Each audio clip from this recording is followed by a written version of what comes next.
अंडे फॉस्टर करने वाली कल एक वीडियो बनाई थी कि कल लोग बोल रहे हैं फॉस्टर पे ले लो, अंडे फॉस्टर करते जाएंगे। और मैंने कल उसके ऊपर वीडियो भी बनाई थी कि भाई ज़्यादा फॉस्टर पेयर लेने से क्या फ़ायदा होगा और क्वांटिटी कैसे बढ़ेगी। कुछ लोगों ने उस पर सवालात भी किए, कुछ ने बोला यार समझ ही नहीं आई बात कि आपने फॉस्टर करने के लिए पेयर लेने का तो कहा है, लेकिन फॉस्टर कैसे करेंगे।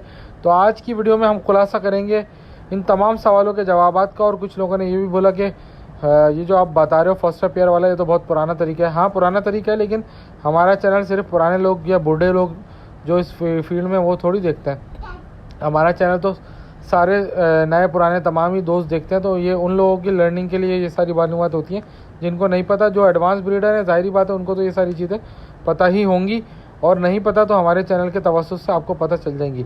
लेकिन बात वही है कि भाई बिजनेस जिसको करना है वो हमारे पास ना आए, और शौक़ जिसको करना है वो हमारे पास आ जाए। इस स्लोगन का मकसद ये होता है कि आप लोग लव बर्ड की तरह कहीं अपना सारा पैसा जेवर बेच के रेम्बो में इन्वेस्ट ना कर दें, और कहीं ये ना सोचें कि हमें लाखों रुपए कमाने का मौका मिलेगा। इसलिए आप लोगों को ये जुमला बोला जाता है। हाँ रेम्बो बर्ड इस वक्त महंगे हुए हैं, लेकिन आप लोग ये मत समझिएगा कि महंगे हुए हैं तो आगे चल करके इनसे कोई लाखों रुपए आप लोग कमा लोगे। ऐसा कुछ भी नहीं, बस शौक़ है, महंगा शौक़ है। आप लोगे तो आपका शौक़ पूरा हो जाएगा, दैट्स इट। जैसे एक बर्गर खाते हैं या पिकनिक पे जाते हैं, शौक़ होता है इंसान को, या मोबाइल लेने का शौक़ होता है, मोबाइल लेता है। अब आप ये थोड़ी बोलते हो कि मोबाइल अब मुझे अंडे बच्चे करके दे और फिर एक मोबाइल से 2 हो जाए, 2 से 3 हो जाए, 3 से 4 हो जाए और मैं लाखों रुपए कमाऊँ। ऐसा नहीं होता।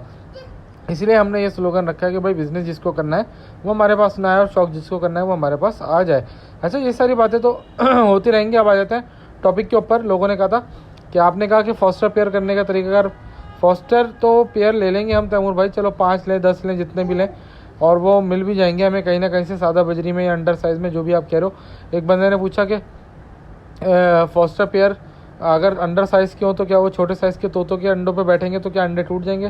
तो उसका जवाब है नहीं, अंडे नहीं टूटते। हाँ लेकिन अगर आप हल्का सा बुरादा डाल दो, जैसे ये डला हुआ है वीडियो के अंदर साइड में, तो उससे मादी जब अंडों पे बैठेगी तो अंडा टूटेगा या क्रैक नहीं होगा, क्योंकि नीचे बुरादा पड़ा होता है। लेकिन ज़्यादा क्वांटिटी में बुरादा नहीं डालना होता, बिल्कुल कम डालना होता है, क्योंकि अगर ज़्यादा डाल दिया तो बुरादे के अंदर अंडे दब जाते हैं और मादी उनको गर्माहट नहीं सेक नहीं पाती और अंडा में बच्चा नहीं बनेगा। अच्छा अब तरीक़ाकार समझ लो फॉस्टर करने का तरीकाकार क्या होगा। लेट सपोज कि आपके पेयर ने भी अंडे दे दिए, जो मेन पेयर है, जैसे रेम्बो का पेयर है 20,000 रुपये वाला, उसने अंडे दे दिए, और आपके एक फॉस्टर पेयर ने अंडे दे दिए। अब आपने करना यह है कि जो फॉस्टर पेयर ने अंडे दिए ना, उसका अंडा उठा के उसको हिला देना, उसकी जर्दी पूरी हिला देनी है। या फिर उस वो जो बजरी का तोता है ना, उसके नीचे नकली डमी अंडे आते हैं, जो कि एमजे ट्रेडर या दूसरी किसी दुकान में मिल जाएगा। नकली अंडे मिलते हैं बजरी के, 150 रुपये का एक अंडा होता है। वो नकली अंडे आप ले लो 5-6। और अगर आपके पास नकली अंडे नहीं है तो आप जो ताज़ा अंडा है उसको अगर ज़ोर ज़ोर से हिलाओगे तो उसकी जर्दी फट जाएगी और अंडे में बच्चा नहीं बनेगा। तीसरा ये होता है भाई तरीक़ाकार कि कुछ लोग जो पुराने ब्रीडर होते हैं उनके पास ख़राब अंडे भी पड़े हुए होते हैं, जैसे अनफर्टाइल एग होते हैं, तो वो आप फेंका नहीं करो, वो रख लिया करो। तो जब आपका बजरी का तो जो सादा बजरी फॉस्टर का पेयर है ना, जब वो पहला अंडा देगा ना, तो आपने वो अंडा उठा के नकली अंडा रख देना है या ख़राब अंडा रख देना है जो पहले से आपके पास हो। फिर दूसरा अंडा देगा तो उसके साथ भी यही करना है, तीसरा चौथा पाँचवा छठा सातवां जितने भी देने हैं उसको नकली अंडे आप रखते रहो। और इसी तरह से आपके पास से जो रेम्बो का पेयर होगा अच्छा वाला, वो भी 6-7 अंडे दे देगा। अब आपने करना ये है कि वो सारे के सारे अंडे उठाने और ले जा करके जो फॉस्टर पेयर वाला बजरी का पेयर है ना, उसके नीचे रख देने। आपने ये इस बात का ध्यान रखना है कि जिस डेट में आगे पीछे बजरी तोतों ने अंडे दिए, उसी डेट में आपके रेम्बो के तोतों ने अंडे दिए हों, वरना फ़ायदा नहीं है, सारी एक्टिविटी बेकार हो जाएगी। तो डेट मैच करनी चाहिए। अगर एक फीमेल आपके पास फॉस्टर की क्रॉस खा रही है बजरी की, तो आपकी रेम्बो की फ़ीमेल भी उसी दौरान क्रॉस खानी चाहिए, अदरवाइज़ डेटा आगे पीछे हो जाएंगी, फ़ायदा नहीं है, सारी एक्टिविटी फजूल हो जाएगी।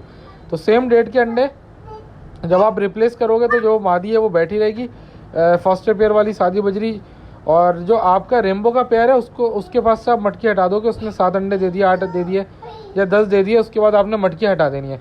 मटकी हटा के उस फीमेल को आप रेस्ट पे लगा दो और उस नर को दूसरी फीमेल दे दो, ताकि वो दूसरी फीमेल जल्दी से आए और अंडे दे दे। एक तरीकाकार ये होता है। दूसरा तरीकाकार ये होता है कि अगर आपके पास दूसरी फीमेल नहीं है तो आप क्या करो कि वो उस वाली फीमेल को 10-15 दिन के लिए रेस्ट दे दो, और 10-15 दिन के बाद उसको 10-15 दिन के दौरान उसको कैल्शियम वगैरह दो, अच्छी ग़िज़ाइयत दो ताकि वो दोबारा अंडे दे दे। और 10-15 दिन के बाद वो दोबारा अंडे देगी। साथ उसी दौरान में आपके पास एक बजरी का पेयर भी ऐसा होना चाहिए जो उसी दौरान में दोबारा अंडे दे, तो उसके साथ भी आपने सेम चीज़ करनी है।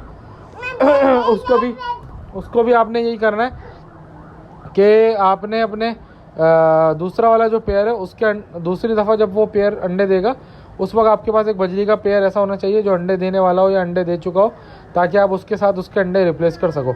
अंडे रिप्लेस करते वक्त आपने ध्यान रखना है कि अंडे बिल्कुल हल्के हाथ से उठा के रिप्लेस करना है और हल्का सा बुरादा रखना है ताकि अंडे ज़्यादा बुरादे के अंदर दबे ना, और अगर फीमेल बैठे तो कोई अंडा टूटे ना।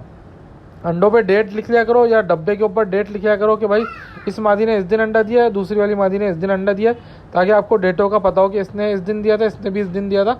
अंडे आसानी से आप चेंज कर सकोगे। ये तो सारी बातें हो गई, मैंने आपको अंडा रखने का और बता दिया और चेंज करने का बता दिया। तो ये सारी मालूमात आपके लिए हैं। इस तरीके से आप कल वाली वीडियो में जो मैंने कहा था कि अगर आपके पास 10-15 फॉस्टर पेयर हो और आपके पास एक बजरी का अच्छा पेयर हो, महंगा वाला रेनबो का पेयर हो, तो उसके ज़रिए से आप मल्टीपल टाइम्स आप इस तरह कर सकते हो और एक सीज़न के अंदर को 50 से 100 बच्चे बना सकते हो। अच्छा, एक बंदे ने बोला था अगर 50 से 100 पेयर बन गए तो इसकी तो मार्केट में डिमांड कम हो जाएगी और मार्केट में क्वांटिटी ज़्यादा आ जाएगी। मेरे भाई ऐसा बात होता भी है, लेकिन अभी पट्ठा निकलने का मतलब हरगिज़ ये नहीं होता कि वो पट्ठा बड़ा भी होगा और बिकेगा भी, क्योंकि पट्ठा निकलने के बाद बहुत सारे पट्ठे मरते भी हैं। उसके बाद मानसून आता है, बारिशें आती हैं, गर्मी आती है, सर्दी आती है, तो बहुत सारे ये वाला बर्ड जो है वो कमज़ोर है, थोड़ा वीक होता है, तो मौसम की मार इस पर पड़ती है, परिंदा मर जाता है। तो अगर आप 100 बच्चे भी प्रोड्यूस करोगे तो समझ लो उसमें से आधे तो मर ही जाएंगे। तो अगर आप 50 बच्चे प्रोड्यूस करो तो आधे मर जाएंगे। तो इस तरह से, इस वजह से जो है ना, इसकी तादाद बढ़ाना रेनबो की इतना आसान नहीं है। बट जिसकी हायर म्यूटेशन के अंदर अच्छी क्वालिटी के बर्ड्स प्रोड्यूस करना, वो भी क्वांटिटी में नामुमकिन सी बात है। और अगर आप लोगों ने ज़्यादा क्वांटिटी में प्रोड्यूस कर भी लिए तो इसमें कोई मार्केट गिरेगी नहीं, क्योंकि अभी इसकी डिमांड चल रही है, तो एक्सपोर्ट वाले भी आपसे लेंगे। और 100 के 100 पेयर, अगर आप 100 का 100 बच्चा आपने किसी एक एक्सपोर्टर को दे दिया तो वो पूरी की पूरी शिपमेंट एक्सपोर्ट कर देगा, उसको भी कमाने का मौका मिलेगा और आपको भी मिलेगा, और दोनों मिलकर कमाओगे तो इससे हमारी मुल्क के अंदर ज़र मुबादला आएगा, यानी डॉलर आएगा तो सब कमाएंगे, सबका फ़ायदा है। तो क्वांटिटी बढ़ने से डरो नहीं, ये लवबर्ड नहीं है जो एक्सपोर्ट नहीं हो रहा, ये रेनबो है जो कि अभी पूरी दुनिया के अंदर जिसका शौक़ स्टार्ट हुआ है और अभी लोगों को ये चाहिए। अभी तो इसका शौक़ बहुत लंबा चलेगा, क्योंकि एक सदाबहार बर्ड है और इसकी खूबसूरती इतनी है कि ये सारे बर्ड्स की खूबसूरती के आगे इसकी खूबसूरती अगर रखोगे ना तो ये नंबर 1 पे आ जाएगा। इस वजह से सब लोग इसके ऊपर ही फोकस करें। तो अगर आप लोग इस टेंशन में बच्चा प्रोड्यूस नहीं करोगे कि यार मार्केट में डिमांड गिर जाएगी, तो ऐसा कुछ भी नहीं होने वाला भाई। आप 100, 200, 300 बच्चा अच्छी क्वालिटी में क्लियर विंग रेनबो जो होता है, जिसके क्लीन विंग होते हैं, वो प्रोड्यूस करो। इंशाल्लाह आप कमाओगे भी, खाओगे भी, शौक़ भी करोगे और इन्जॉय भी करोगे हॉबी को। और अगर किसी को रेनबो बर्ड्स के हवाले से कोई मालूमात चाहिए हो तो मैसेज या कमेंट कर दिया करें, मैं उस पर वीडियो बना दिया करूँगा।